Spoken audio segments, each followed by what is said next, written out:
Bonjour, chère communauté. Vous êtes bien? Vous avez bien dormi? Vous avez bien mangé? Vous avez bien pratiqué? Ça, je sais.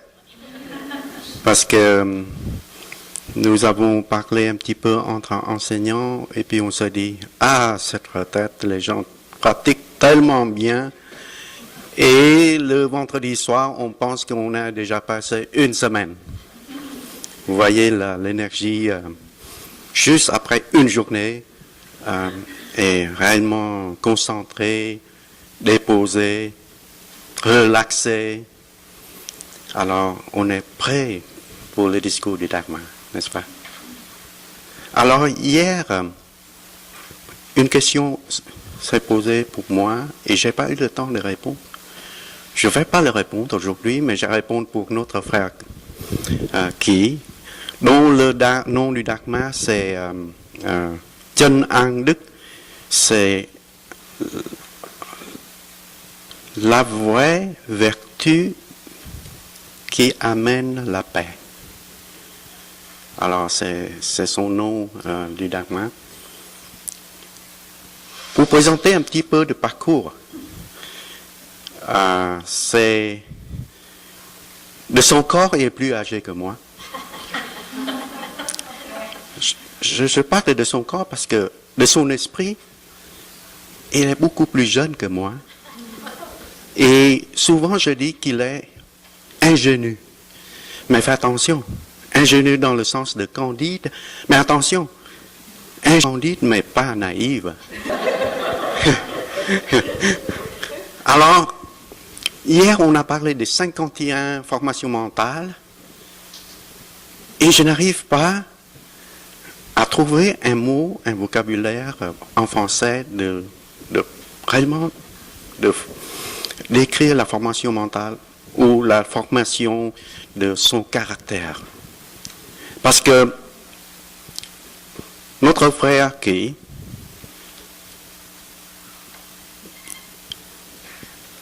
est plus vieux que moi, il est plus candide que moi, il vient au Québec en 67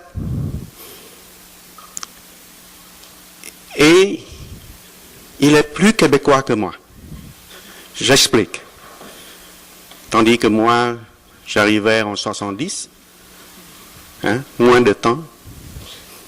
Lui, c'est plutôt plus de 50 ans. Et tandis que je vis à Montréal, lui,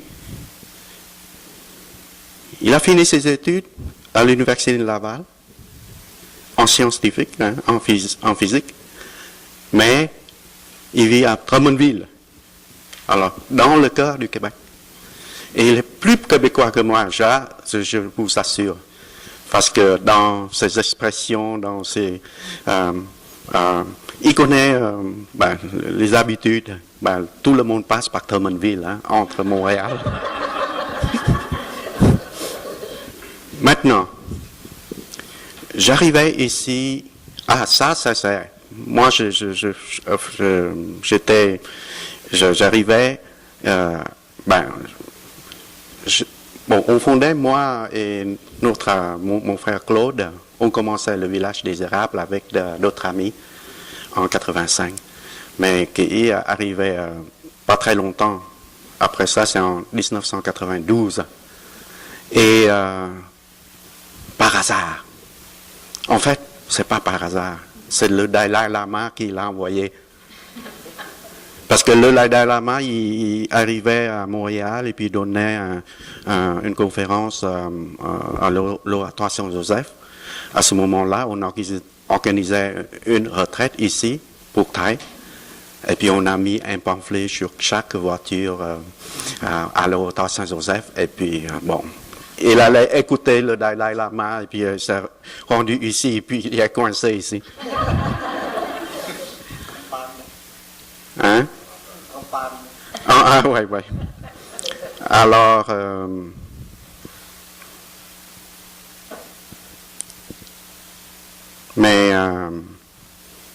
Ah oui, une autre chose que je voulais vous partager. Tandis que j'aime la poésie, j'aime la photographie, j'aime la calligraphie, et les aime aussi, mais lui, son passe-temps, vous savez qu'est-ce que c'est? Ah là, il a plus que moi. Son passe-temps, c'est trouver une équation qui peut décrire l'univers. Ben, il est physicien, hein. Mais ce qui me surprend, c'est ça son passe-temps. Il aime ça. Il a acheté un laptop, là, puis il me dit, ben, j'ai choisi ce laptop parce que ça me permet d'écrire des équations. Et puis moi, je trouvais l'équation qui décrit un peu mieux l'univers. Alors, voilà, c'est vous présenter, et puis... Ah oui, un autre point. Parce que ce qu'on essaie de faire ici, c'est vous apporter des faits pour que vous puissiez entendre comme il faut et avoir un peu de confiance au début. Mais en vietnamien, on dit c'est seulement quand on ne dort pas la nuit qu'on commence à savoir combien c'est long la nuit. Alors, on vous apporte des faits pour que vous puissiez avoir confiance un petit peu. Vous allez écouter mon frère et vous allez savoir qu'il est réellement la vraie vertu qui apporte la paix. Excusez-moi de prendre trop de temps, mon frère. Merci, N'Tien. Il faut que je pratique hors de moi de tous ces, ces louanges-là. Et bon, chers Thaï, chers amis, nous sommes aujourd'hui le 18, hein, le 18 mai, et deuxième journée de la retraite au village des Érables. Et j'aimerais prendre un petit peu de temps de vous parler de l'énergie, parce que hier, quand nous avons pratiqué, et je pense dans le partage dans notre famille, nous parlons, mais nous n'avons pas le temps de parler beaucoup. Mais je me suis rendu compte que nous sommes ici en Amérique, ou bien occidentale, nous avons une formation très cartésienne. Des fois, les présentations de notre frère Tien-Ke, c'est holistique. J'ai essayé de donner un petit peu aperçu scientifique pour éclaircir certaines choses. Bon, et quand nous parlons de l'énergie, quand vous prosternez, vous recevez l'énergie de votre ancêtre. Là, je me souviens, mon neveu, il dit, qu'est-ce que vous dites là, c'est pas vrai. Mon ancêtre est au Vietnam, mais c'est ici, quand on fait le prosterné, comment on peut recevoir. Oui, c'est vrai, c'est clair. Qu'est-ce qu'il dit, c'est vrai, mais au point de vue cartésien.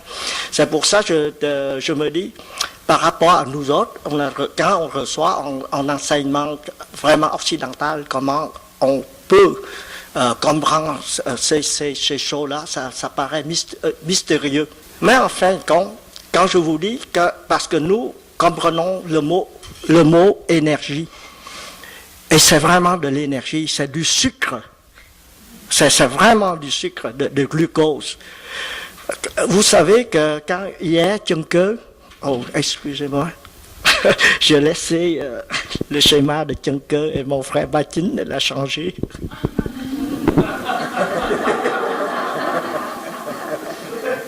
Et mon frère Tien-Ke vous a présenté tout ceci. Et il a dit qu'il a donné une pierre pour qu'on construise quelque chose et il me attribue la tâche et maintenant tu expliques tout ça. Mais vous voyez ici, il parle de l'esprit, de la formation. Ici, il parle de tout notre corps, presque le corps physique. Et que dans le sutra, que nous comprenons, c'est comme les 4 éléments, etc. Okay? Mais quand il parle de 51 formations mentales, c'est quoi ça qu'on parle de la formation? En fin de compte, Quand vous lisez le sutra de notre maître, quand il dit quand vous êtes en colère, il parle de l'énergie de colère. C'est vraiment de l'énergie. Ça veut dire que chaque fois que vous avez une colère, votre cellule au niveau cellulaire entre votre corps commence à travailler. Mais avec quoi il travaille? Premièrement, vous recevez tous les signaux à partir des 6 sensations qui rentrent. Et hop, 6 sens. Hein? Sens. 6 sens. Oui, les 6 sens qui rentrent en vous et envoyer et former une perception. Mais d'où vient cette perception? Ça vient vraiment de l'énergie. Il faut qu'il prenne de l'énergie dans votre corps pour envoyer un signal à notre cellule qui envoie un autre signal à notre cerveau. Quelque part dans notre cerveau, on ne sait pas, on n'a pas de ce contrôle.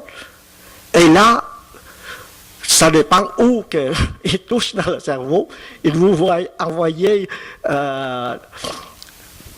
une des 51 formations. Donc, ça peut être une colère, ça peut être la peur, et ça peut être aussi la joie. Vous n'avez pas de ce contrôle-là. Mais quand vous regardez ça au point scientifiquement, c'est vraiment de l'énergie. Ça vient du sucre. Parce que sans ça, les cellules ne peuvent pas fonctionner. Et quand vous parlez avec des biologistes, vous parlez de ATP, parce que dans notre corps, on ne parle plus de sucre, on parle de ATP. ATP, c'est en fin de compte, c'est comme ici, on utilise $1 pour acheter quelque chose, mais notre corps, là, les cellules, ils se payent par le ATP, c'est comme une unité d'énergie. Ça adénoline triphosphate, c'est une substance qui contient de l'énergie, et chaque fois, il utilise son énergie dans un ATP, après ça, notre cellule dit hey, je vais dépenser ça, vous envoyez ça.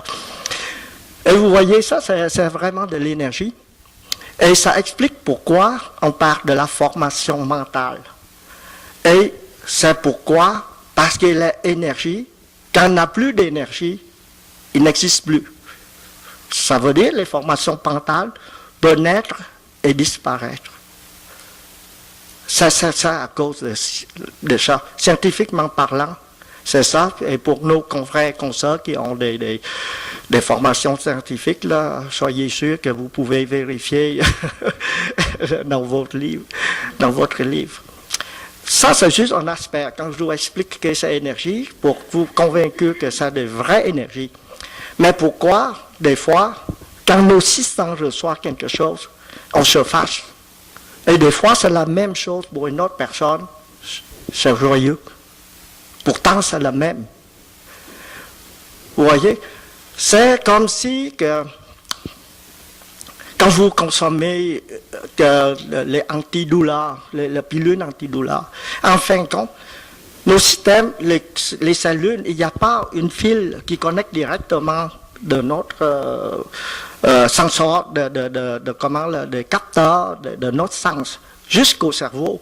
Mais il envoie des fois des messages chimiques, des fois des messages électriques, des fois ce sont des hormones, mais ils ne sont pas reliés l'un après l'autre. Il y a un espace, je pense que mon frère Bachin va confirmer, il y a, on appelle des synapses. Oui. Et il y a cet espace-là qui laisse libre. Et ça dépend de notre état, qu'il l'envoie direct ou il l'envoie ailleurs. Et quand vous consommez un drogue, il va insérer une substance entre les synapses pour envoyer ce signal ailleurs. Donc, ça comme ça. Donc, alors, je peux appeler que vous avez des, comment on dit, des réseaux à l'intérieur de notre corps qui envoient ces signaux-là. Et si on habitue dans un environnement que, supposons, on voit le feu, on sait chaud. En fait, le passage là, il est tout en automatique chez nous quand on voit le chaud, la fait envoyer. Mais peut-être si vous, comme un bébé qui est né, il n'a jamais connaître le feu, et c'est pas sûr que son cerveau va envoyer le même passage que nous. Donc, nous avons on appelle des canaux de communication entre nous, qui passe d'une situation à une autre. Et ça fait cette énergie-là qui nous fait soit joyeux, soit détresse, etc. Et maintenant, nous revenons comme... pourquoi dans le rituel vous recevez de l'énergie de l'autre? Comment que d'autres personnes, la communauté, peut nous envoyer de l'énergie? Vous voyez, ça ancien. Quand vous voyez comment ça fonctionne en situation de l'énergie, des canaux comme ça, et je parlais un peu de notre, quand nous sommes exposés à une situation, et dans nos corps va agir, il va choisir un canal donné, un canal donné.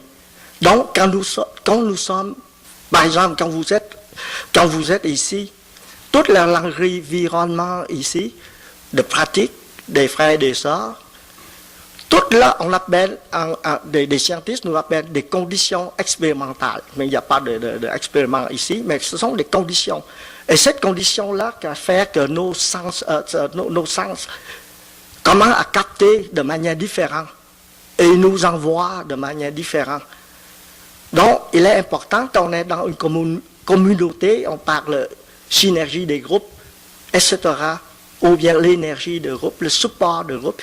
En fin de compte, ce sont des conditions qui canalisent le signal à un endroit tout différent dans notre corps.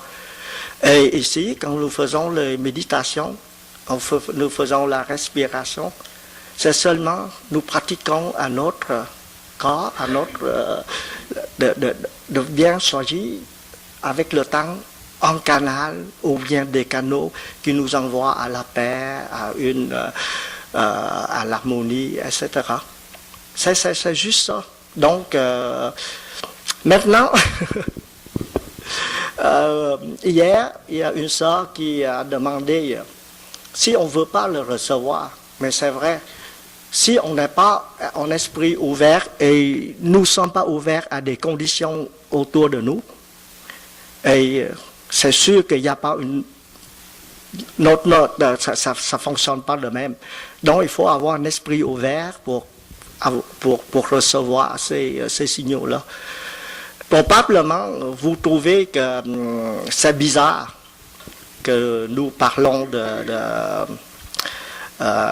je reviens à la question de mon neveu, comment que les parents sont là-bas et comment on reçoit de l'énergie ici.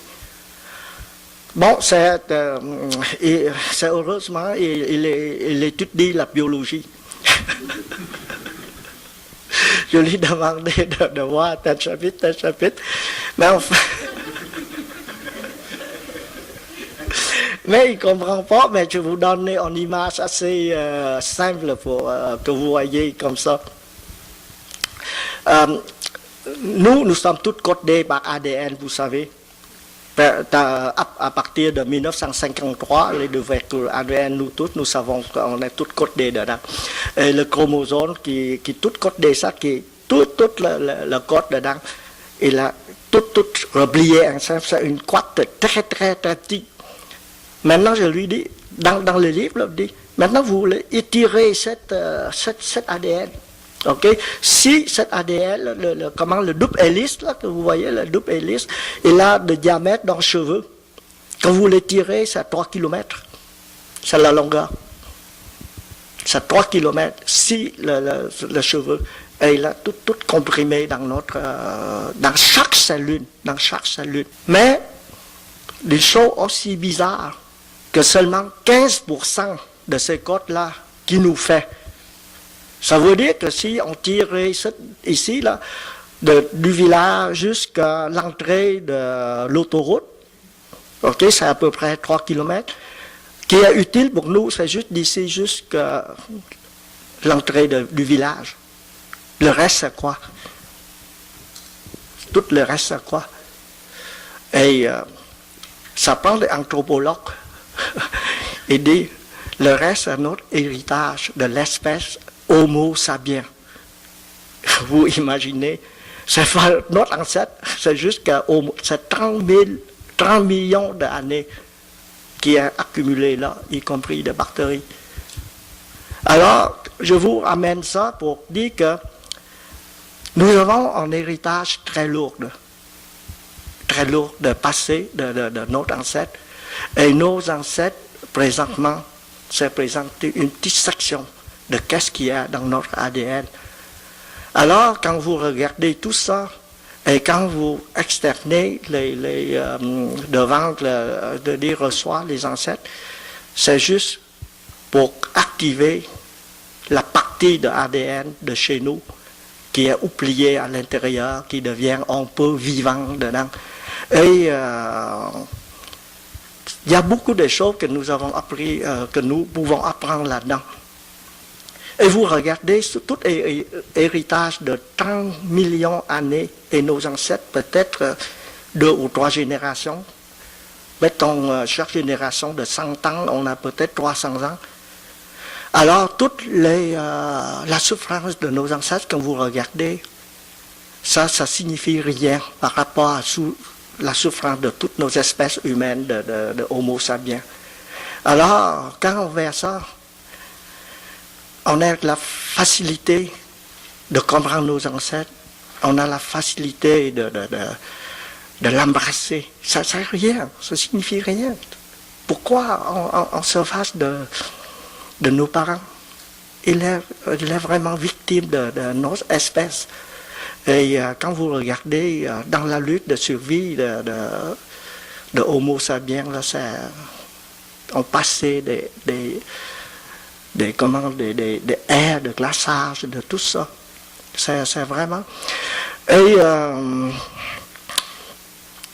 c'est pour ça, et nous comprenons pourquoi le Bouddha, quand nous enseigne, il insiste sur le côté de souffrance. Parce que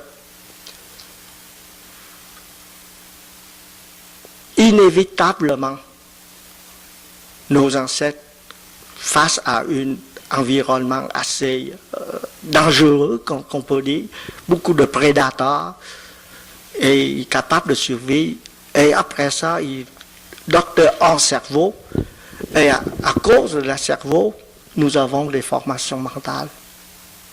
Et qu'aujourd'hui, que ces formations mentales, de notre ignorance, ça fait que c'est difficile pour nous d'accepter telle ou telle situation.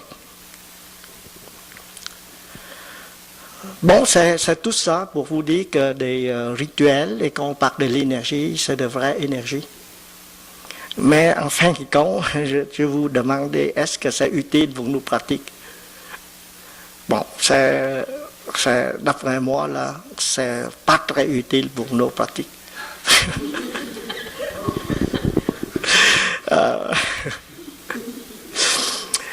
Hier, Tjenke et Sơ Nhung a parlé un petit peu, comme quand vous prosternez et vous raisonnez, soulevez vos ADN, peut-être ça ne nous donne pas grand-chose que notre Sơ Nhung, il fait 108 prosternations avec beaucoup de confiance, avec beaucoup de cœur dedans.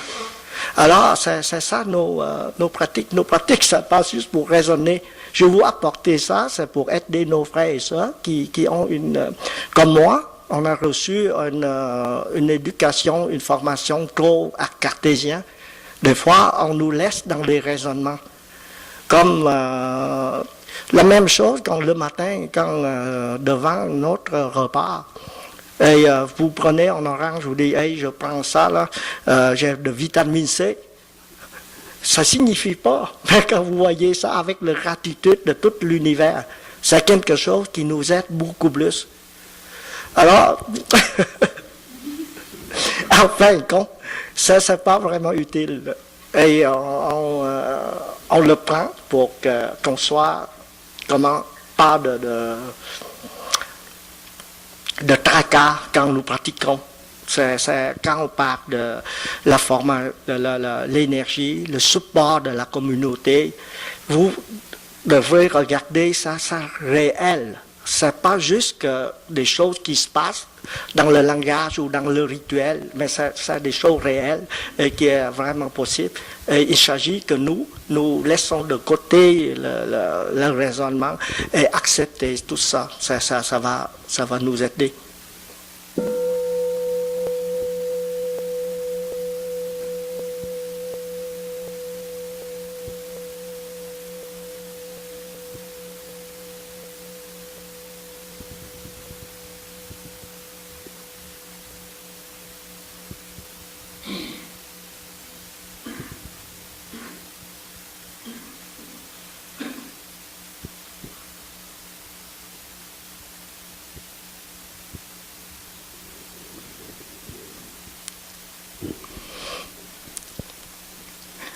Et maintenant, j'aimerais revenir avec le thème de la retraite.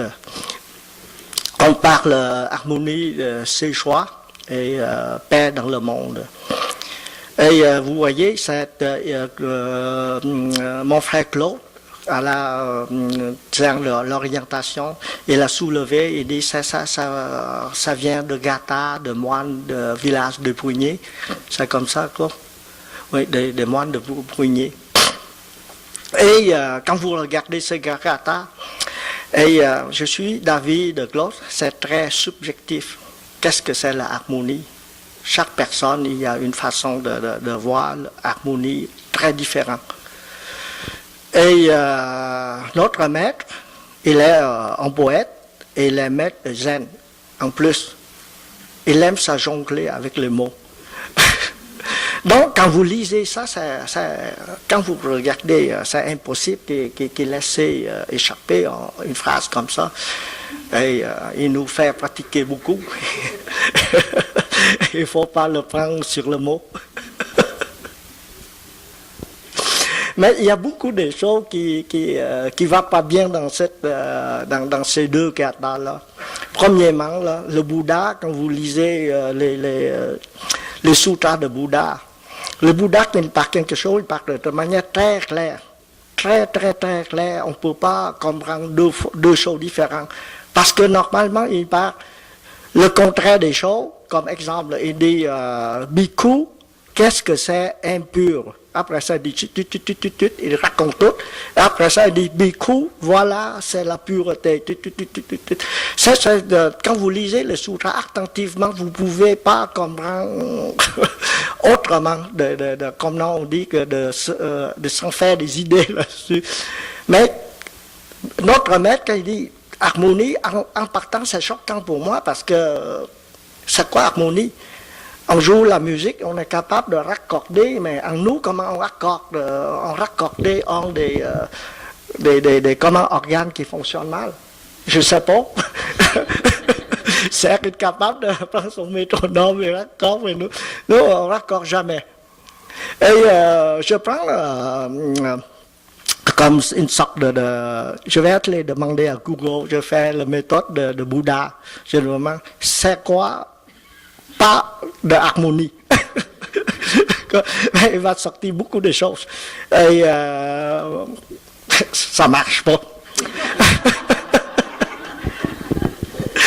Non, c'est vraiment, ils sortent pour le plaisir, là, je vous donne, ok? Mais ça nous aide pas à comprendre mieux. Ils donnent comme discorde. Donc, quand on n'a pas accordé, c'est discorde. Mais c'est quoi discorde? Dissonant. Incompatibilité, ou bien antipathie, conflit, disharmonie, rupture, chaos. Bon, j'ai essayé de regarder ça, mais j'arrive pas à comprendre. Mais vous voyez, quand on ne comprend pas des choses, il faut qu'on pratique, il faut qu'on respire,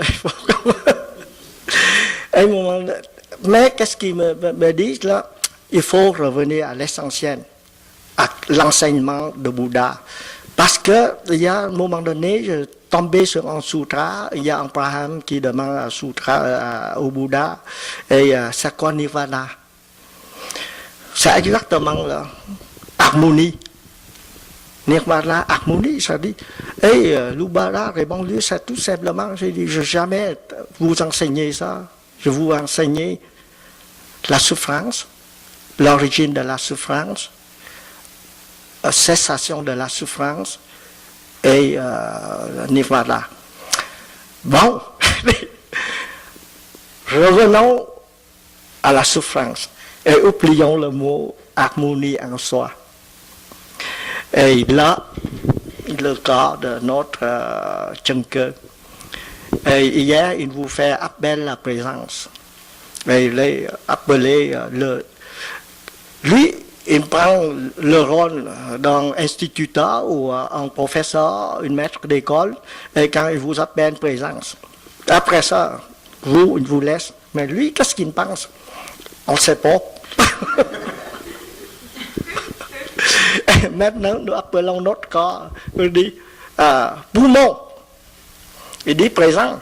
Mais c'est moi qui l'appelle et c'est moi qui. Qu'est-ce que tu fais? Il ne sait pas qu'on a fait les scans. On a fait le scan de notre corps. On regarde, mais qu'est-ce qu'on fait avec? On dit, dans la relaxation, on voit son amour. Mais on est souffrant, on est mal au cœur, on a des maux, on a des souffrances. Et qu'est-ce qu'on fait? Vous voyez? Ça, c'est pour ça, il dit, on est malade. Harmonie en soi, c'est quoi? Ça c'est vraiment, quand vous voyez le thème de notre maître, c'est très profond. Il dit harmonie, mais de manière indirecte, il nous emmène de regarder un peu plus la souffrance. La souffrance en nous, c'est pas juste les cinq organes ou bien les 6 fonctionnements de notre corps. Et ça m'amène à regarder aussi, quand le Bouddha dit, il y a 4 situations inaccessibles. On voit, donc, pour les amis qui sont malades, c'est sûr, quand vous appelez votre cœur, c'est vous avez la souffrance. Mais pour moi, je ne suis pas malade, j'appelle mon cœur. Est-ce que je réjouis avec ça? Non. Le lendemain, il est malade, qu'est-ce que je vais faire?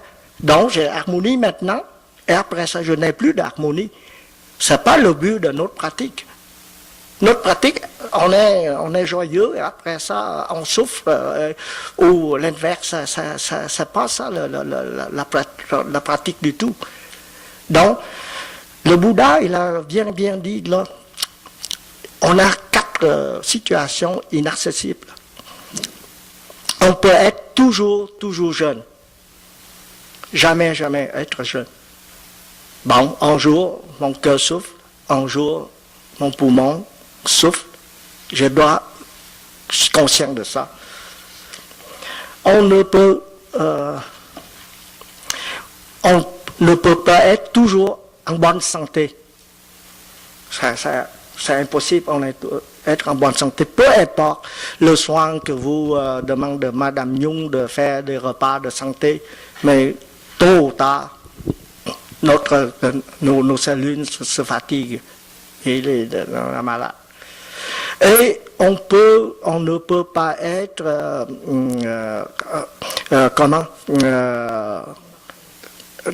vieilli. On ne peut pas être comme jeunesse, là, mais ici le Bouddha dit on ne peut pas être non vieilli. C'est un sens très différent. Parce qu'en jeunesse, quand vous regardez la situation telle qu'elle, et après ça, il n'y a pas de progression de non vieilli, ça veut dire que sans fatiguer, la situation qui détériore. On ne peut pas être sans détérioration. Et on ne peut pas être immortel non plus. Donc, c'est 4 choses inaccessibles. Donc, quand nous regardons dans les 6, dans les yang de notre frère Chunke, c'est vraiment des choses que nous devons comprendre. C'est vraiment la souffrance. Peu importe, on est en santé ou on est malade. C'est le côté le premier enseignement du Bouddha, c'est existence de souffrance. Donc, quand nous faisons le scan de notre corps, on est content, comme je dis à mon cher Claude, on est content que quand Claude a fait une opération de cataracte, il est très content d'avoir la vue qui est toute renouvelée. Mais je dis, là, tu vas apprécier ça. Parce que quand on appelle à ça, là, on voit, tôt ou tard, on serait malade, tôt ou tard, nous serons dans ce pétrin-là.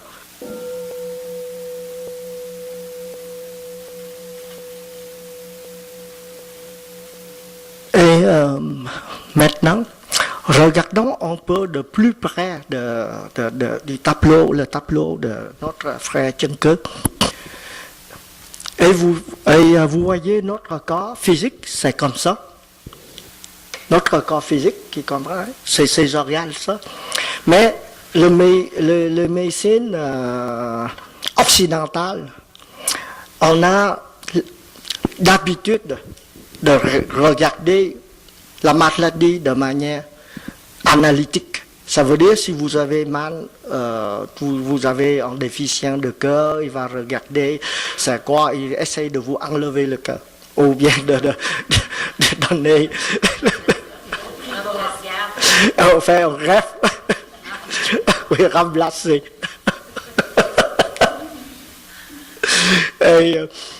Mais, récemment, dans la biologie moderne, quand il regarde ça, il dit, la première question à demander, comment ça fonctionne?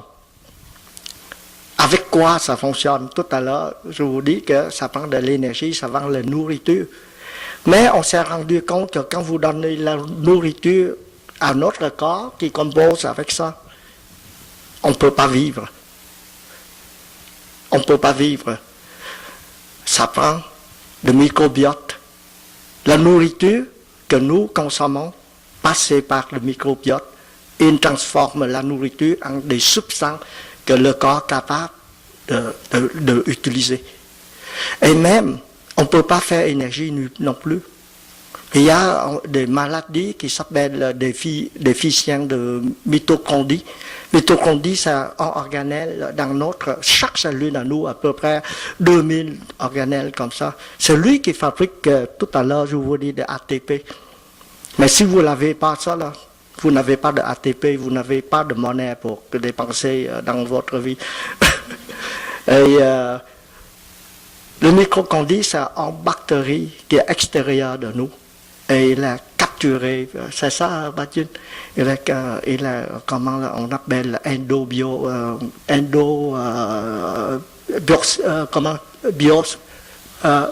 c'est symbiose, endosymbiose. Et ça, en fin de compte, quand on regarde au niveau de l'ADN, on n'est pas nous-mêmes, on est juste 15% et le reste, c'est ailleurs, c'est d'autres choses. Et quand vous regardez de manière, quand on est vivant, on n'est pas non plus nous-mêmes. Parce que le nombre de cellules dans le microbiote est 90%. Dans notre corps, 90% sont des bactéries et seulement 10% de nos cellules que nos corps sont capables de générer. Pour le reste, là, ça vient de l'extérieur.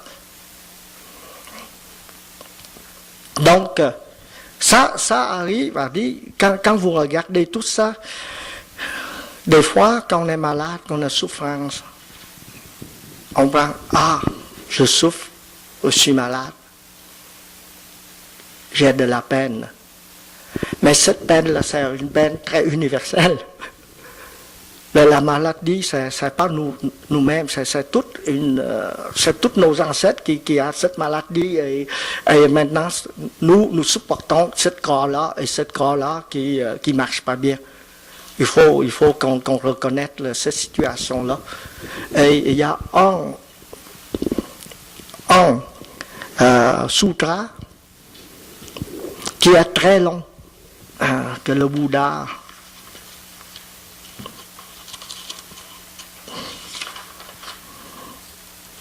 le sutra c'est pas de Bouddha, mais de Sariputta. Sariputta qui allait, il donnait ce sutra-là pour une personne malade. Et si vous avez la chance, là, c'est la page dans le livre de chance, là, la page 45. Et c'est très long. Je lis pas parce que mais je suggère que nos frères et sœurs, quand vous êtes souffrance, soit une maladie ou même pas maladie, jetez un coup d'œil lorsque vous avez le temps, c'est ici. C'est le sutra, c'est la page 45. Et ça nous permet d'apprécier mieux notre corps. Quand il fonctionne, c'est pas tout seul le cœur qui fonctionne, c'est pas tout seul le poumon qui fonctionne, c'est pas tout seul l'estomac qui fonctionne. Et il y a tout en ensemble, y compris le 51 formations mentales qui sont ensemble. Donc, quand on parle le corps, en esprit et en corps, nous séparons pour mieux comprendre, mais la réalité sont pas ça. Et quand notre cher Claude qui montre le matin le Qigong, peut-être il n'a pas rendu, mais le Qigong, c'est quelque chose qui rend toutes les choses, esprit et le corps harmonie. Et quand on provoque un mouvement, c'est pas pour un seul organe, mais c'est une sorte de synergie ou bien une sorte de condition qui permettent que tous les organes fonctionnent de manière, je n'utilise pas le mot harmonieux, j'utilise le mot de Thầy Pháp Lữ. Ok, le Thầy Pháp Lữ, il a donné un très bon mot que j'ai appris ça, équilibre. Juste une question d'équilibre, c'est de faire plus équilibré. Alors, il est important que nous corrigeons le mot harmonie en soi-même, on veut dire équilibre en soi-même. Et c'est ça que je suggère. Et quand vous regardez ça, notre maître, il est un peu, comment on dit là, on peut, il nous joue en tout à nous. Espiègle, oui. Oui, ça c'est parce que normalement notre maître il est clair, hein? Mais ça c'est pas clair. Mais quand il c'est pas clair, on se demande pourquoi.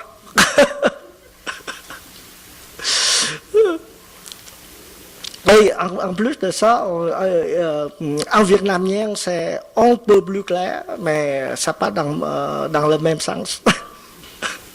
Et notre Juncker, il vous a parlé de ça.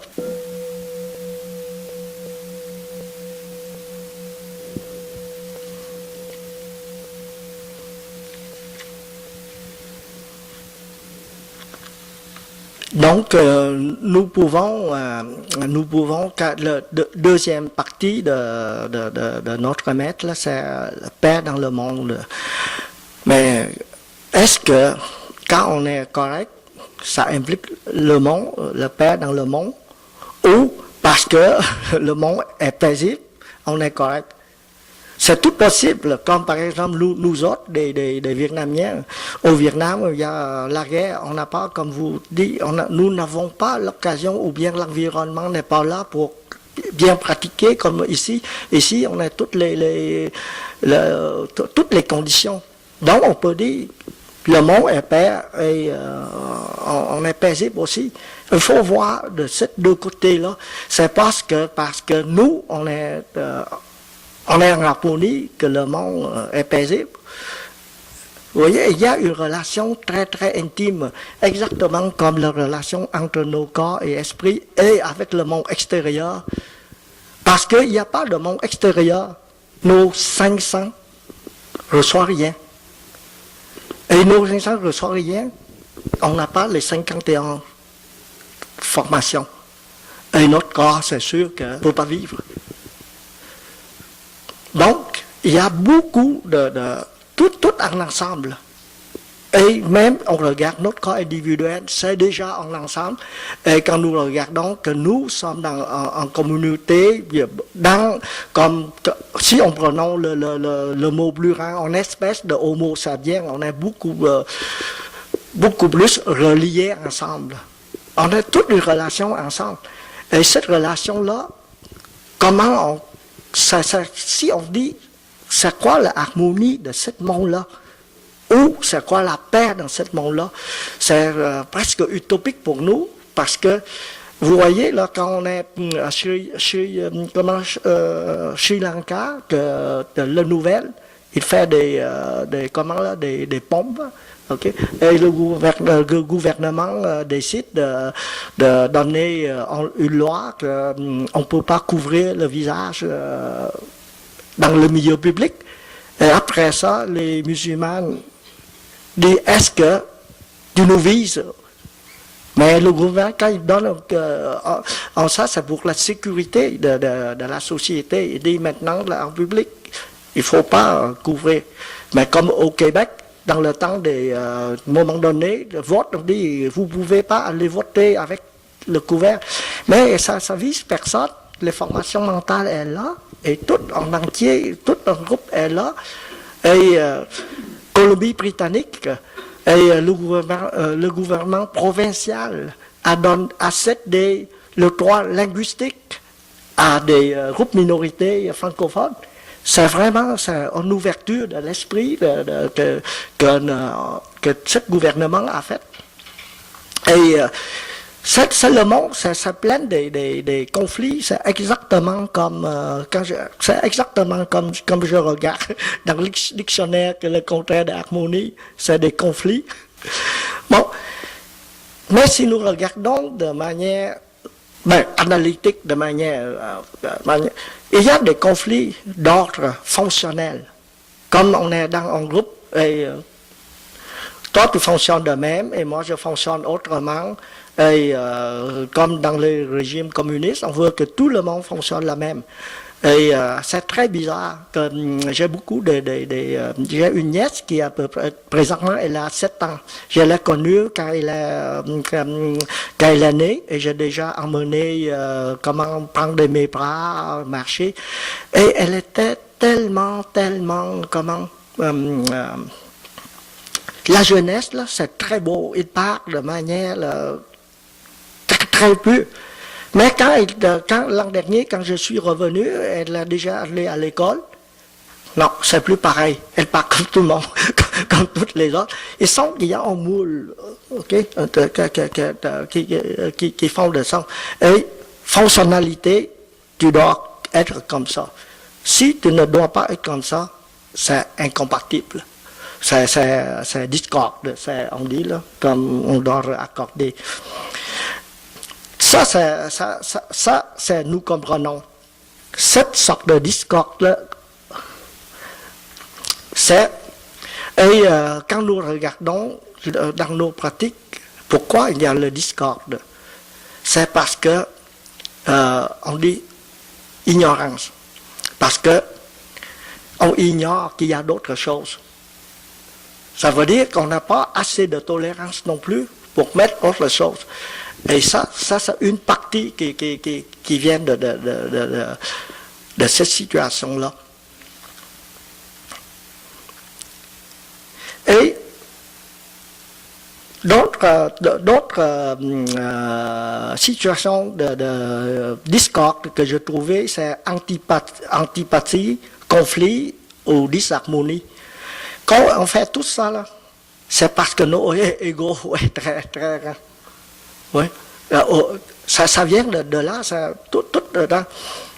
Et ou bien, vous voyez, dans la rupture au chaos, ça veut dire on est vraiment arrogant. On vraiment de ça. En fin de compte, la pratique de bouddhisme chez nous, quand vous regardez les 5 entraînements, ce sont des enseignements qui nous permettent de passer au-delà de toutes ces situations qu'on appelle non-harmonie, ou bien le maître il utilise la paix. La paix, ça signifie tout le monde est d'accord lorsque vous éliminez tous les éléments indésirables. Et dans notre corps, nous avons la paix lorsque nous sommes capables de détacher de tous ces tracas de souffrance. Quand nous comprenons que tout fonctionne ensemble, tout est interrelié ensemble, quand mon corps est malade, capable de comprendre, je dis, je vais prendre soin de toi, mais ce n'est pas toi tout seul, il y a d'autres choses. Je dois prendre soin d'autres corps autour pour que il y a on appelle une synergie ensemble. Ça, des fois, là, dans les médecines chinoises, quand le médecin il tape la peau et il dit cet enfant-là, il est malade dans le cœur, mais il ne traite pas le cœur, il traite autre chose. Des fois, il dit parce qu'il a mal mangé, donc vous devrez faire attention de prendre tel soin. Et présentement, ici, en Amérique du Nord, il y a une tendance de traitement, on appelle le traitement global. On regarde pas une maladie, c'est comme une maladie spécifique, mais on regarde de l'ensemble de notre corps ensemble. Et c'est ici, c'est pareil. Quand vous pratiquez ici, vous ne pratiquez pas quand vous avez une souffrance. On ne cherche pas à traiter cette souffrance unique parce que vous ne savez pas, peut-être il vient d'autre chose. Et juste en méditation, qu'on voit que voilà, ceci est parce que cela est. Et mais quand vous cherchez à traiter uniquement, quand je dis je suis triste parce que je sens comme un manque de confiance. Mais quand vous ne regardez pas, quand vous juste méditez tout le temps sur la manque de confiance, peut-être ça vous aboutit très difficilement à une solution. Mais si on laisse aller, on regarde, ok, et les 5 entraînements nous permettent de voir des choses beaucoup plus globales.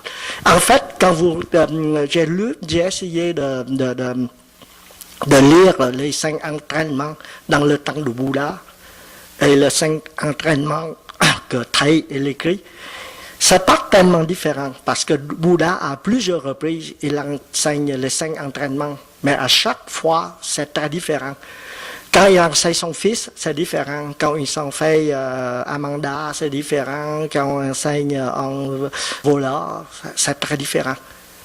Et ce que nous avons, la version ici, là, c'est la condensation de tout ça, mais en langage beaucoup plus moderne, plus facile à nous de comprendre. Mais ça nous munit. Les 5 entraînements, ça sert à quoi? Ça nous donne un outil pour qu'on fasse face à des situations différentes. Ça nous donne pas, c'est vraiment un outil que nous devons apprendre à utiliser. Comme à un moment donné, mon père me dit, je te donne une ligne à pêche, mais je te donne pas de poisson. C'est comme ça les 5 entraînements. Et c'est à nous de comprendre comment utiliser ça pour passer à travers toutes nos souffrances, que ce soit physiques et mentales. Et ça a des outils.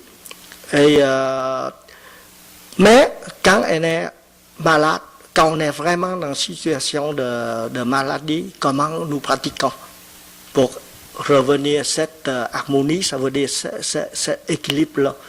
Okay? Donc, quand nous appelons notre cas, il dit présent. Mais la suite, c'est de le regarder, de le caresser. Mais vous ne pouvez pas regarder de n'importe quelle façon. Quand vous avez pratiqué avec les 5 entraînements, vous avez les outils pour le regarder, ce souffrant-là. Vous n'essayez pas de les interpréter, vous n'essayez pas de les juger, vous n'essayez pas de dire hey, cette maladie qui vient de mon père, il fume trop, ou bien ma mère d'une façon, quand il était enceint, il a consommé de l'alcool, etc. Toutes ces souffrances-là, on regarde et on comprend mieux. Mais les 5 entraînements nous donnent une façon de regarder de manière assez libre de tous les jugements. Quand vous regardez profondément comme ça, la deuxième étape, c'est de faire une bonne action. Vous appelez, vous l'écoutez, et vous regardez profondément. Et après ça, c'est quelle action que je fais. Vous voyez? Mais chacun de nous, nous avons une action différente. Je ne peux pas donner ça de manière générale, de quelle action, mais de toute façon, le 5 entraînements nous guide. Et grosso modo, c'est le plus simple, c'est nous prenons l'enseignement de Bouddha à son fils. Et Rahula, quand il enseigne à son fils, il dit, quand ton corps veut faire une action, pose-toi la question suivante. Est-ce que cette action te rend joyeux? Est-ce que cette action rend un autre joyeux? Non, c'est négatif avant. Est-ce que cette action te rend malheureux? Est-ce que cette action rend les autres malheureux? Est-ce que cette action, comment dit-on? Oui, vous rend toutes les deux malheureux. Oui. Alors, c'est une action à ne pas le faire. Et quand tu es en train de faire une action, bon, vous voyez là, il est très clair. Premièrement, l'intention de faire une action. Maintenant, tu es en train de faire une action. Est-ce que cette action te rend malheureux? Est-ce que cette action donne les autres malheureux? Est-ce qu'elle cause de malheur partout? Maintenant, quand tu as déjà fait une action avec ton corps, est-ce que cette action te rend malheureux? Est-ce que l'action donne un autre malheureux? Est-ce qu'il a déjà causé des dommages aux autres, tous les autres? Là, il continue comme ça. Et il a dans le côté positif avec les actions qu'il donne par le corps. Après ça, il a donné la même chose avec la parole. Et après ça, il a des mêmes choses avec le pensée. Alors, action comme ça, en action, c'est nous, quand nous recevons des signaux de notre système, et normalement, on fait soit on a en action avec notre corps, faire quelque chose, soit on a une pensée mauvaise, soit on a une parole mauvaise. Mais c'est toute une série. Donc, quand vous appelez votre corps, vous écoutez, vous regardez profondément et maintenant à donner des actions. Et je pense que c'est préférable de prendre cette leçon de Bouddha qui enseigne là. On ne fait pas tout de suite. Supposons on dit hey, maintenant mon cœur est malade, je vais prendre tout de suite en pilule pour ne pas être malade. Ça, on va poser toutes sortes de questions là-dessus. Mais lorsque les actions, c'est difficile à faire, parce qu'on est dans la situation de peine, de souffrance. Des fois, avec un regard très profond, avec une vue assez juste, avec une action, mais cette action n'est pas nécessairement facile à prendre. C'est quoi nous devons faire? Chenke a parlé hier, c'est le courage. Nous devons avoir le courage. Nous savons qu'est-ce qui passe dans le monde. Il y a plein de conflits et je reprends la situation de Sri Lanka et le gouvernement, est-ce qu'il a le courage de donner une loi ne pas porter les voiles. Il y a courageux, parce que ça dépend de la population de musulmans dedans. Les musulmans disent, ils nous visent. Et le gouvernement, il a le courage de prendre les conséquences. Et le Premier ministre, il peut perdre son poste plus tard, mais c'est une nation très courageuse. Et nous pouvons apprendre cette leçon-là. Là, c'est le courage, il faut avoir le courage.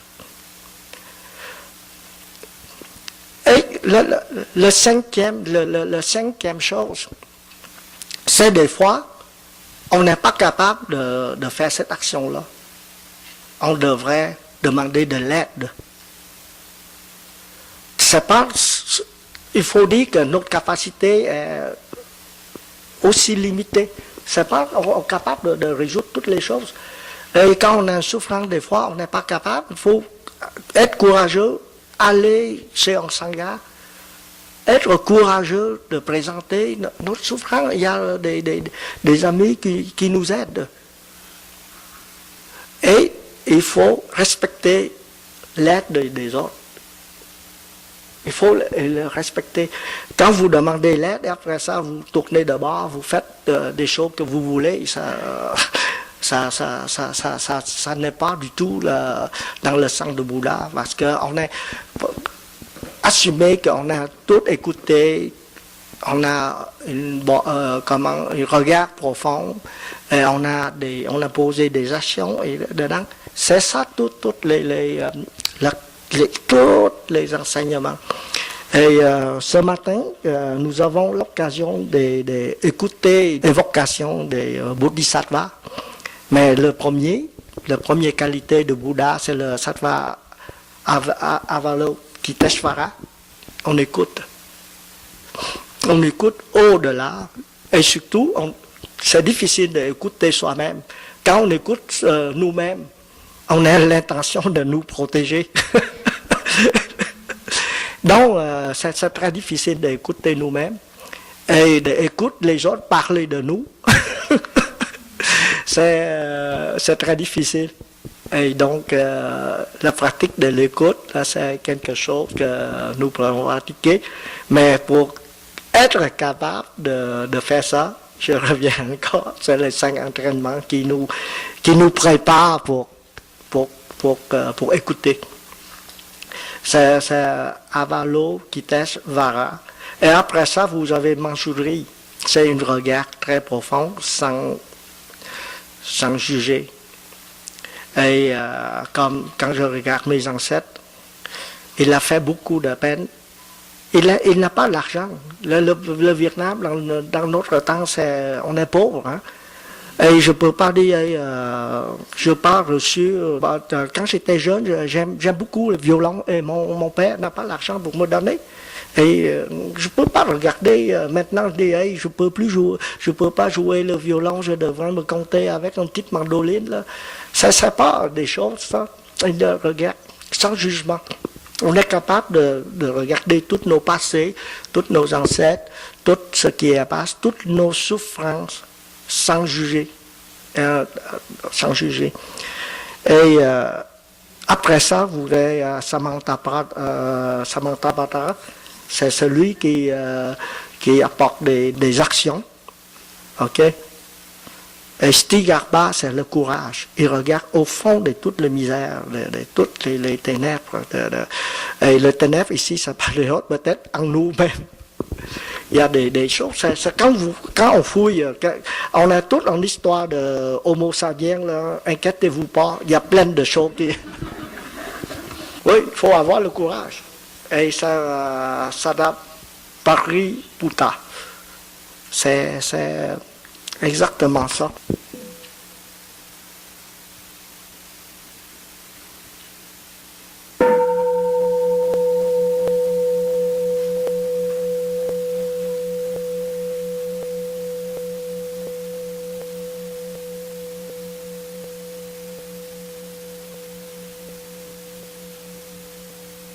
Et bon, pour conclure, j'aimerais lire quelques passages du sutra de discours donné aux malades. Malade ici, on peut être malade physiquement ou malade mentalement ou dans une situation difficile. Et cette passage dit Ami, anatapa kindika, tout apparaît et disparaît en raison des causes et des conditions. En fait, la vraie nature de tous les phénomènes est de ne pas naître et de ne pas mourir, de ne pas arriver et de ne pas partir. C'est une partie. Et après ça, dans notre corps, dans les 5 agrégats, il n'y a rien que l'on puisse appeler soit en être humain ou en durée de vie, une durée de vie.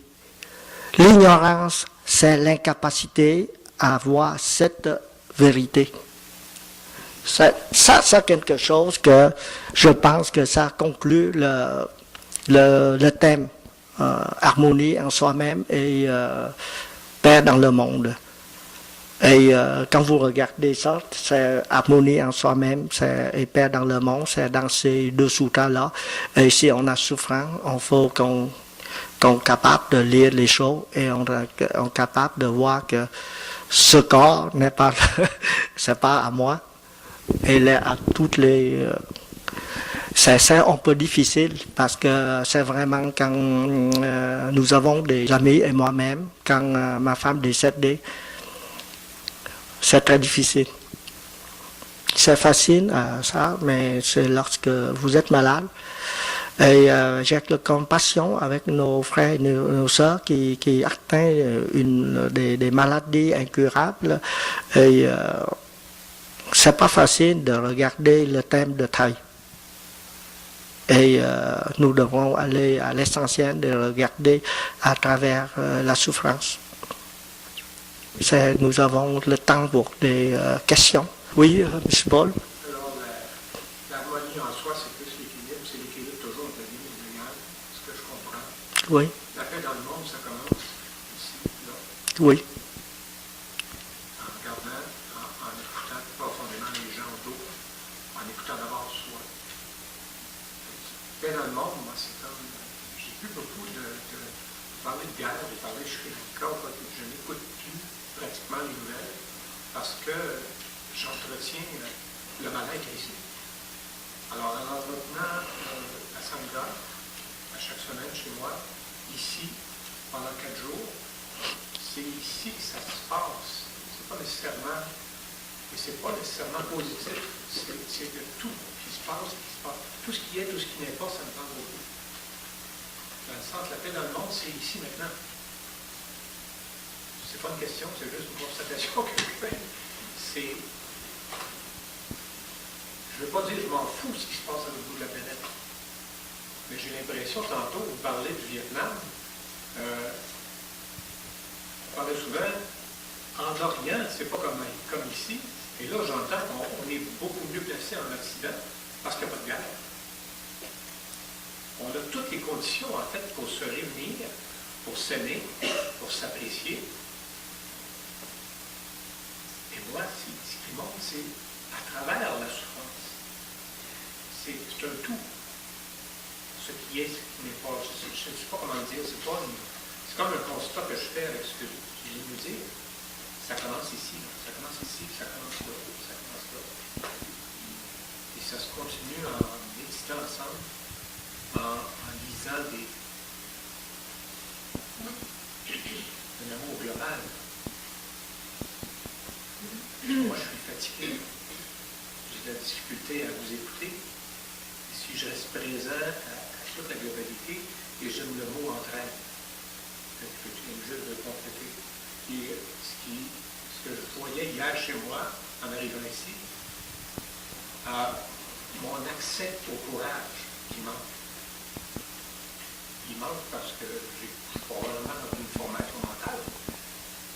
Et c'est comme depuis quelques années, quelques temps, c'est le courage de poser une action, même si elle n'est pas totalement parfaite. C'est d'être présent. C'est pour ça que j'ai partagé avec le chant-que hier, tout aura fait. Et mon partage a été normalement présent. en ce qui monte. Sinon, je ne peux rien faire pour avancer dans la fin de semaine.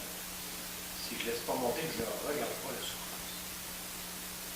Donc, ça m'a parlé comme ça hier, comme Brésil. C'est tout. Merci Paul. C'est sûr que tout à l'heure, j'ai dit, chacun de nous, nous avons une situation de souffrance très différente. Et c'est exactement c'est la pratique ici. Vous avez beaucoup de pratiques ici. On a pratique la présence, comme vous dites, et on a pratique de l'écoute. Et à chaque personne, nous avons un niveau de pratique qui nous convienne.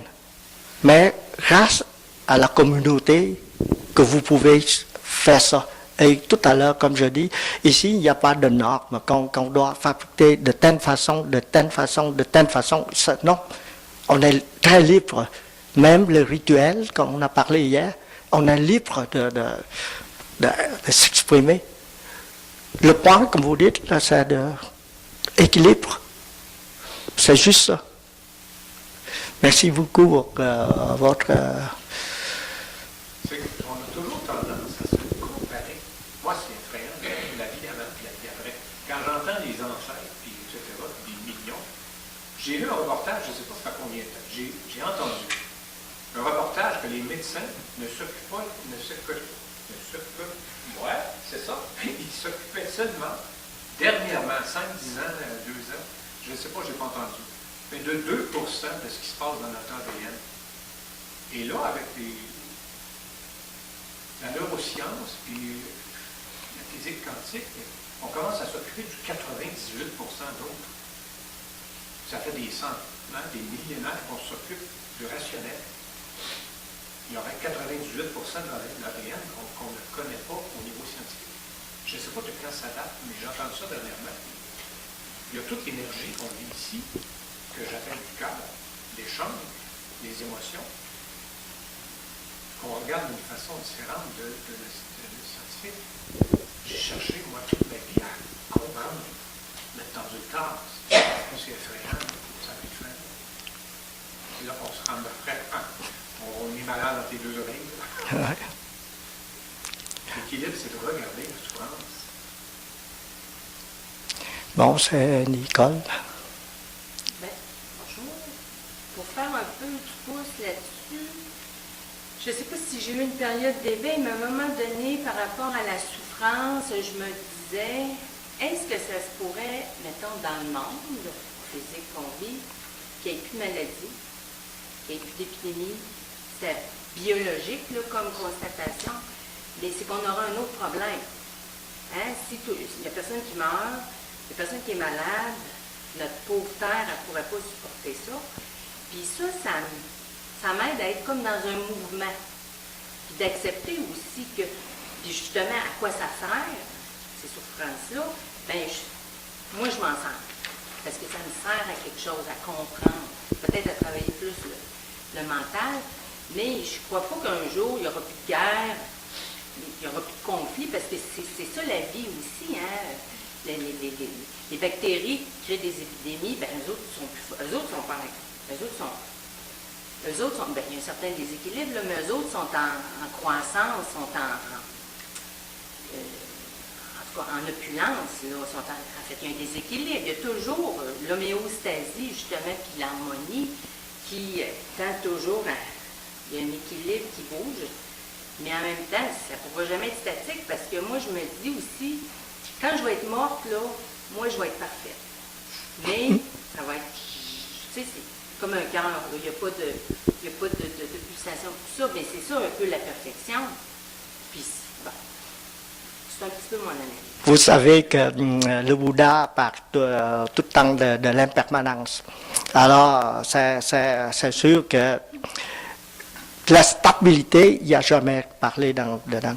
On parlait, mais l'équilibre, oui, on peut créer l'équilibre, mais cet équilibre n'est pas permanent. C'est ça qui est l'essentiel. Et c'est pour ça que nous devons tout le temps pratiquer. Oui, Titi. J'ai une amie qui vient d'avoir un accident et elle est très dépressive au monde et j'aimerais lui donner quelque chose parce qu'elle ne connaît pas le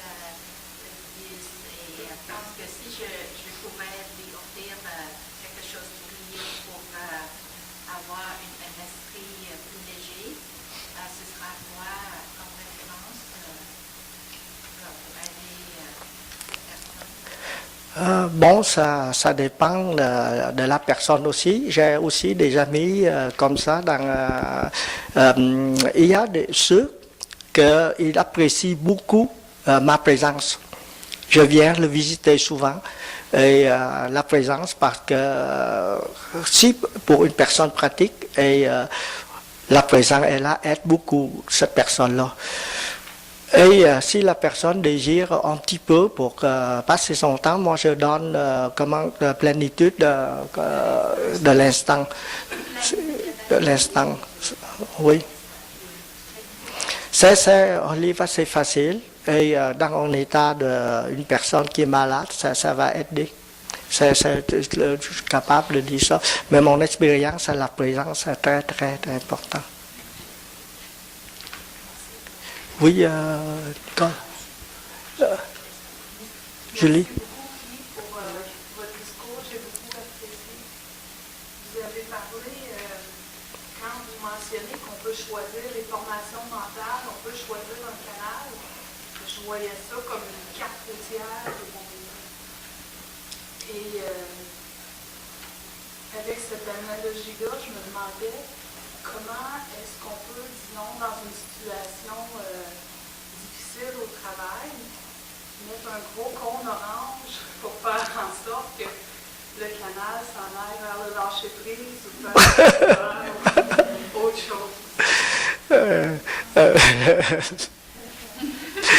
C'est la pratique du livre tête. As-tu l'expérience? Un compte comme ça.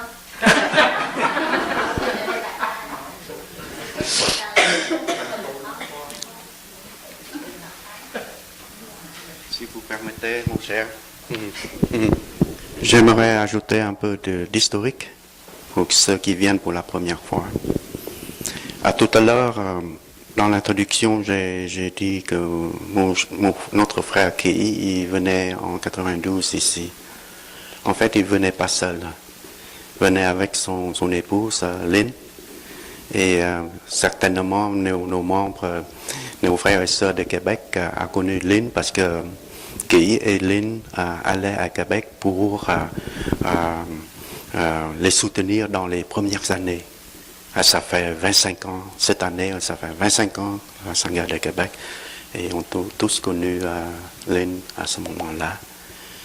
Et en fait, quand Lynn venait ici, elle était Madame Young.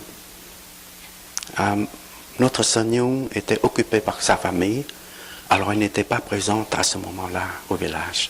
Alors pendant presque 10 ans, Lynn était avec nous dans le rôle de Madame Young pour... même plus, elle était trésorière et en même temps, Kei et Lynn venaient chaque fois, chaque semaine. Et puis, je me rappelle aussi, on a des soirées de méditation chaque vendredi soir à un temple bouddhique à Côte-des-Neiges. Et puis, bon, c'est tout, chaque semaine. Alors, ça me fait...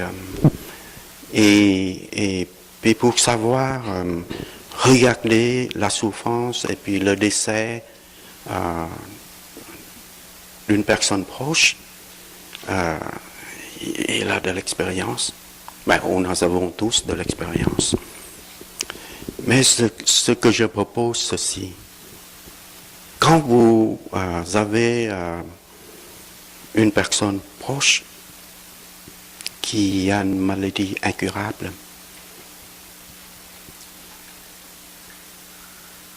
ce qu'il faut faire. Alors, la réponse, ça ne vient pas de moi. Ça vient de notre frère Tian Sin. Lui, il est décédé en 1994. Il a pratiqué avec nous depuis 85 jusqu'à 94, ça fait presque 9 ans, 10 ans. Et puis, on le visitait dans son lit, peut-être la dernière ou la deuxième, 2 semaines avant qu'il décède, on lui a demandé, mon cher frère, toi qui as pratiqué avec nous, dis-nous comment apaiser la souffrance d'une personne qui est malade. Alors voici la réponse. Il nous dit, vous n'avez rien à faire. Vous n'avez rien à faire. Vous devez seulement être vous-même, être en pleine conscience, être présent et être le meilleur de vous-même. Et c'est ça que je vais proposer à Normand. Qu'est-ce qu'on peut faire s'il y a de la guerre en Irak? On ne peut pas tout seul apporter une solution. On peut faire un geste, oui. Mais qu'est-ce qu'on peut faire? C'est être le meilleur de nous-mêmes en tant qu'être humain. N'est-ce pas? Et être meilleur nous-mêmes en tant qu'être humain, c'est ne pas penser seulement à nous. Parce que si on pense à nous, on a toujours des problèmes. On ne résout jamais. On peut résoudre beaucoup de choses, mais il y en a des gestes qu'on peut poser pour être le meilleur de nous-mêmes en tant qu'être humain et même en tant qu'être vivant. Vous voyez que là, ça. Et maintenant, je parle un petit peu permettez-moi, je prends un peu de votre temps pour parler un peu du rêve du village des érables. Alors, pourquoi entre nous, entre les gens qui viennent ici assez souvent, on est resté ensemble, comme notre frère Claude, on est resté ensemble 35 ans, 36 ans. Hein? On passe à travers beaucoup de difficultés, mais on reste toujours ensemble. C'est parce qu'on sait que chacun de nous, on veut être le meilleur de nous-mêmes, en tant qu'être humain et en tant qu'être vivant. Pas seulement ça. On aimerait que le village des érables, la communauté, notre communauté de pratique, doit être de jour en jour le meilleur de nous-mêmes dans nos conditions. Et vous voyez, on ne réussit pas très bien. J'explique. Vous voyez, on a 4 familles, et puis hier, il y a la 4e famille, là, ils cherchent une place là, pour être confortable pour les discussions de la famille, n'est-ce pas?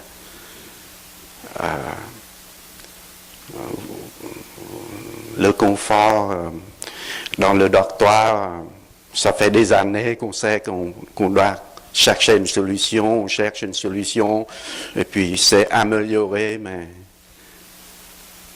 on aimerait, vous voyez, un nouveau pavillon qu'on vient de commencer l'année dernière et c'est pas encore fini. Hein. Mais on aimerait avoir au moins peut-être, disons, 4 ou 5. Comme ça, quand vous venez ici, là, le dortoir, là, on va faire autre chose. Et le dortoir sera dans les pavillons, serait beaucoup plus confortable. Juste confortable, hein? Pas luxueuse. Être simple, mais confortable. Et parce que on ne pense pas que participer à une place où il n'y a pas la simplicité et le toucher, la simplicité de la vie, qu'on va toucher profondément à l'intérieur. Mais on aimerait quand même, on a discuté hier, avoir un lit avec un rideau. Et puis si on se lève, on a des étagères juste avant nous pour pour avoir nos choses personnelles. Et si on veut lire la nuit, on peut tirer le rideau et puis lire 10 minutes avant de dormir sans déranger les autres. Hein? Des trucs comme ça. Autre chose. Je vous invite. Je ne sais pas qui va diriger la méditation marché, mais je suggère de prendre le passage pour aller au cabanon de taille. Puis à gauche, vous allez voir que il y a un parterre où on avait fait un essai. Vous allez voir les jonquilles. Ils sortent déjà, et puis il y en a qui sont encore en bulbe, pas encore fleuries, mais il y en a une là qui a fleuri. J'aimerais que, je ne sais pas quand, mais un jour, à la retraite demain, quand on fait la méditation marché, on va voir toute une pente avec des jonquilles pendant le printemps. Alors, ce que je vous suggère, le geste que je vous suggère, quand vous venez ici au mois de septembre ou d'octobre, gardez les bulbes de jonquilles et venez pas plus que de 20 bulbes, hein, et proposez à votre famille, hey, aidez-moi à planter 10 dans ce parterre-là, et notre famille 10 dans ce parterre-là. Comme ça, avec les années, on aura un festival, une célébration de jonquilles, n'est-ce pas? Alors, c'est ça qu'on essaye de faire, poser des gestes pour améliorer l'espace et surtout l'environnement où les gens qui cherchent une place, les gens qui cherchent une communauté, peuvent retrouver que, bon, c'est là que je peux trouver l'essentiel de la nature humaine. La dernière chose. Ça fait depuis 35 ans, on ne demande pas de dons. Et moi non plus. Les dons, là, vous savez une centaine de lettres de demandes, et puis les temples, et puis tout ça. Mais aujourd'hui, j'ai le courage de vous demander des dons. Parce que on a besoin d'arriver à un certain point pour construire ensemble notre village. Et vous pouvez donner en argent, mais c'est mieux de donner déjà en pensée que qu'est-ce que je peux faire pour soutenir, pour aider une communauté qui a réellement prend racine ici au Québec, qui a presque toutes les conditions nécessaires pour accueillir,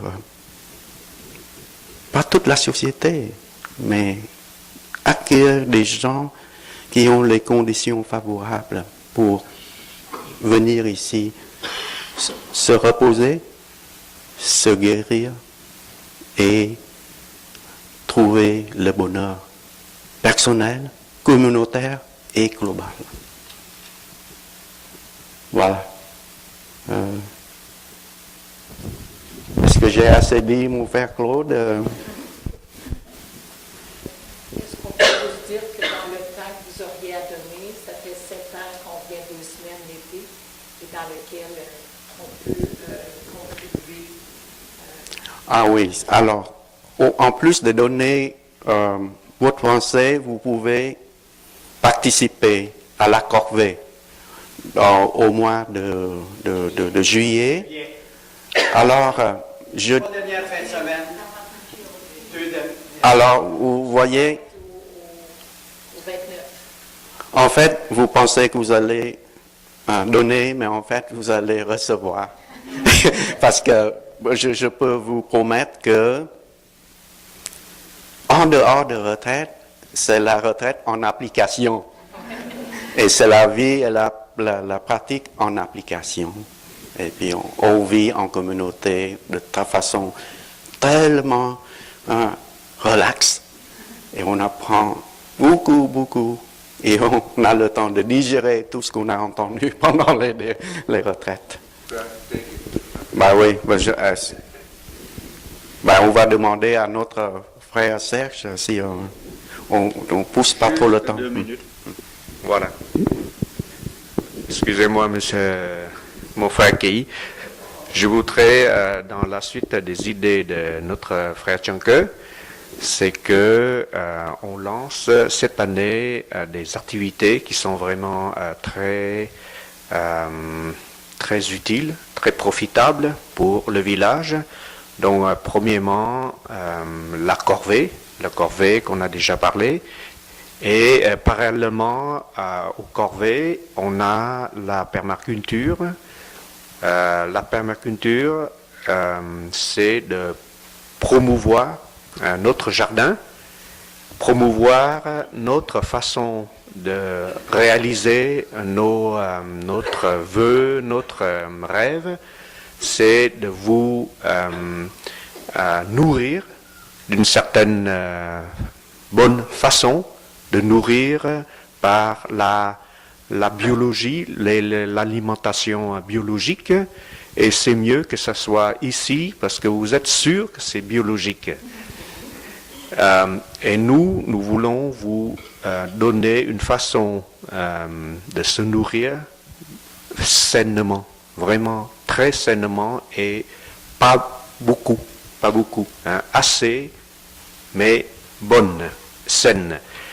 Et parallèlement, cette année et les années qui vont suivre, on va faire la construction de nouveaux cabanons. Et là, on a besoin de l'aide aussi. Vous pouvez venir, même si vous n'êtes pas un ébéniste, vous n'êtes pas un menuisier, vous n'êtes pas un électricien, mais vous pouvez contribuer à plein de choses. Moi, je peux retenir le poteau, tandis que le menuisier, lui, il visse. Ça, je peux le faire. Et nous, on a besoin des gens qui ont de la volonté de venir nous aider. Nous sommes ici une communauté, et nous vivons en communauté. Donc, vous venez et on est bien ensemble, on s'amuse ensemble. En fait, on s'amuse, mais on pratique en même temps. Alors ça vous va? Si ça vous va, vous avez déjà notre programme des activités, alors venez nous aider. Et on est très content que vous soyez là. Merci beaucoup.